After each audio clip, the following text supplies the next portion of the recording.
নমস্কাৰ। জয় জয়তে আপোনালোকৰ শ্ৰীচৰণত সেৱা জনাই আজিৰ ভিডিঅ' মাজলৈ আগবাঢ়িছোঁ। আজিৰ বিষয়ভাগ হ'ল নামঘোষাৰ ২৪২ নং ঘোষাভাগ ভাঙনি আৰু বিশ্লেষণ কৰিবলৈ আগবাঢ়িছোঁ। ঘোষাভাগ হ'ল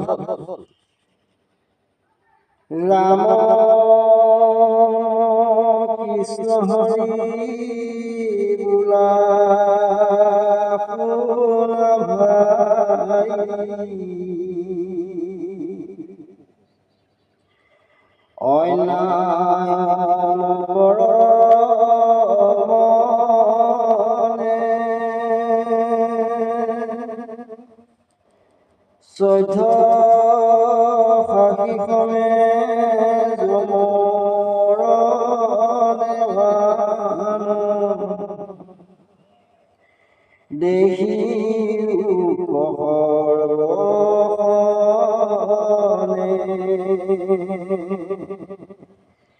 ৰাম দেহি উপহৰণে,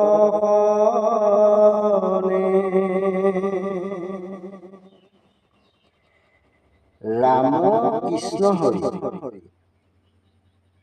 বোলা শুনা ভাই, অন্যায় নকৰ মনে, চৈধ্য সাহিখনে জমৰ দেৱান, দেখি সৰ্বখনে।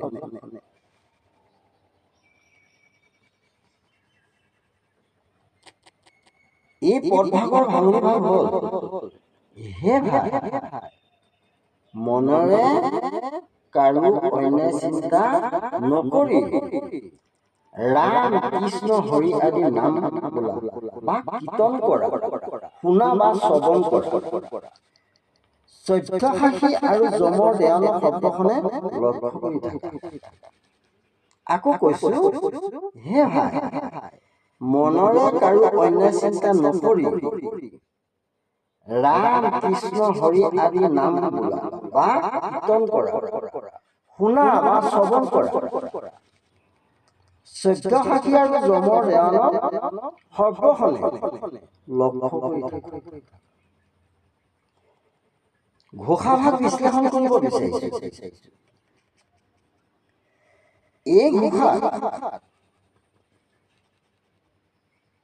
চৈধ্য সাখি হ'ল চন্দ্ৰ সূৰ্য বায়ু বৰুণ, আকাশ ভূমি অগ্নি হৃদয় ধৰ্ম জন দিন, ৰাতি উভয় আৰু সন্ধ্যা। যমৰ দেৱান হ'ল যম ৰজাৰ মন্ত্ৰী চিত্ৰগুপ্ত, যিজনে জীৱৰ পাপ পুণ্য নিৰীক্ষণ কৰি দাড়ি লিপিবদ্ধ কৰি ৰাখে। এই সংসাৰত মায়াবদ্ধ জীৱসমূহে আপোন কল্যাণ আৰু পৰৰ প্ৰতি অন্যায় আচৰণ কৰি আনন্দ পায়। আকৌ কৈছো, এই সংসাৰত মায়াবদ্ধ জীৱসমূহে আপোন কল্যাণ আৰু পৰৰ প্ৰতি অন্যায় আচৰণ কৰি আনন্দ পায়। সমস্ত জীৱই এক পৰম পিতাৰ অংশ, কিন্তু জীৱই মায়াৰ পাশত আবদ্ধ হৈ মোহগ্ৰস্ত হোৱাত আপোন পৰ ভেদভাৱ জন্মে। নিজ স্বাৰ্থ পূৰণৰ কাৰণে জীৱই সাধাৰণতে পৰৰ প্ৰতি অন্যায় আচৰণ কৰি ভাল পায়। পৰৰ প্ৰতি কৰা অন্যায় জীৱৰ পাপ, যিহেতুকে সমস্ত প্ৰাণী জগতে হৰিময়। এই প্ৰাণীসমূহৰ দু আচৰণ কৰিলে হৰিকে দোষ আচৰণ কৰা হয়। অন্যায়বশতঃ মানুহে লোকচক্ষুৰ আঁৰত থাকি এনে পাপ কৰ্ম আচৰণ কৰি নিজকে নিৰ্দোষী বুলি আত্মসন্তুষ্টি লাভ কৰে। কিন্তু পৰমেশ্বৰৰ বিনম্ৰ সৃষ্টি চৈধ্য সাখি বিদ্যমান। দিনত পাপ কৰ্ম কৰিলে দিনে দেখিব, ৰাতি পাপ কৰ্ম কৰিলে ৰাতিয়ে দেখিব, চন্দ্ৰ দেখিব, ভূমিত পাপ কৰিলে ভূমিয়ে দেখিব, আকাশত পাপ কৰিলে আকাশে দেখিব,